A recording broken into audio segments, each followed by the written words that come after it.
The hidden reason you wake up tired, even after 8 hours. You didn't wake up tired because you're lazy. You woke up tired because your brain never slept. 8 hours in bed, 0 hours off duty. Your body laid down, but your mind stayed on patrol. That fog in your head, that heaviness in your chest, that's not morning. That's last night still bleeding into today. And once you understand why this happens, you'll realize most people don't have a sleep problem. They have a control problem. You didn't wake up tired because you didn't sleep enough. You woke up tired because your sleep is broken. That's the first lie we need to kill. Because if sleep worked the way people think it does, 8 hours would feel like a power-up. Instead, you wake up feeling like your brain got into a bar fight and lost. Eyes open, body heavy, mind foggy, mood already irritated. You didn't rest, you just passed time unconscious, and there's a massive difference. The mattress isn't the problem, neither is the pillow.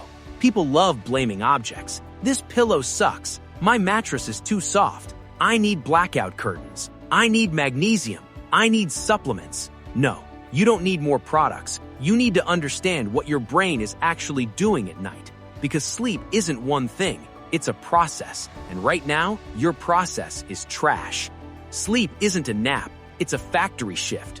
Think of sleep like a factory running overnight. Different departments show up at different hours. One cleans mental garbage, one repairs memory, one resets emotions, one restores physical energy. And if you miss a department shift, it doesn't matter how long the factory stayed open. You clocked in, but the right workers never showed up. So you wake up tired, not because of time, but because of missing depth. Here's the part no one talks about. Your body doesn't get restored during sleep. It gets restored during deep sleep. That's the difference. Light sleep is like putting your phone on low power mode. Deep sleep is when it actually charges. Most people sleep 8 hours in low power mode. That's why they wake up at 20%. This is where it gets ugly. Your sleep isn't short, it's interrupted. Micro wake-ups, restless shifts, shallow cycles. You don't remember waking up, but your brain does. Every time your brain senses threat, stimulation, or irregularity, it yanks you out of deep sleep like a fire alarm.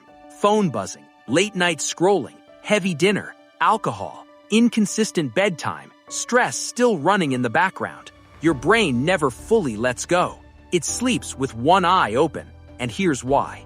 Your brain has one priority at night: safety, not productivity, not recovery, not energy, safety.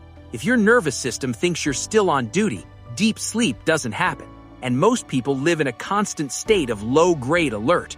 Emails at midnight, arguments replaying, deadlines hanging overhead, notifications training your brain to expect interruption. So your brain does exactly what it's designed to do. It sleeps light, because deep sleep is vulnerable. That's why you wake up like you never left the battlefield. Your body laid down, your brain stayed standing. You didn't power down, you hovered, and hovering drains more energy than being awake. That's why you wake up exhausted, even though you technically slept. The biggest mistake people make is in the morning. They think the problem is the morning, so they chase caffeine, cold showers, motivational music, angry discipline. But morning fatigue is just a receipt. The transaction already happened at night. You're trying to fix a burnt house by painting the front door. Here's another truth that hurts. Sleep is not equal at all hours. Your deepest recovery happens earlier in the night, not in the last 2 hours before you wake up. That means sleeping from 12 to 8 is not the same as sleeping from 10 to 6. Same duration, completely different recovery. Miss the early deep sleep window and your body never catches up. You can't sleep in to replace it. That's like showing up after the cleanup crew already left. And no, weekends don't save you. Sleeping 10 hours on Sunday doesn't fix the week. It just confuses your internal clock even more.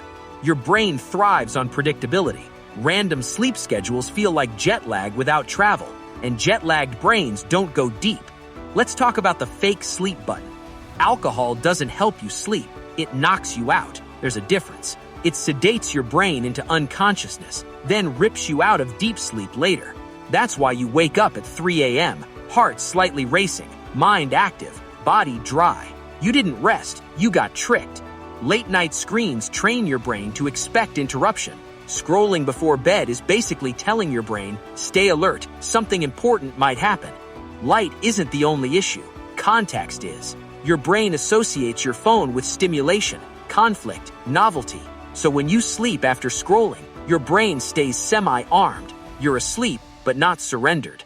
Stress doesn't shut off just because you closed your eyes. Your body doesn't know the difference between a tiger chasing you and a deadline chasing you. Stress hormones don't speak English, they just respond. And cortisol doesn't care that it's bedtime. If your mind is still chewing problems, your sleep stays shallow.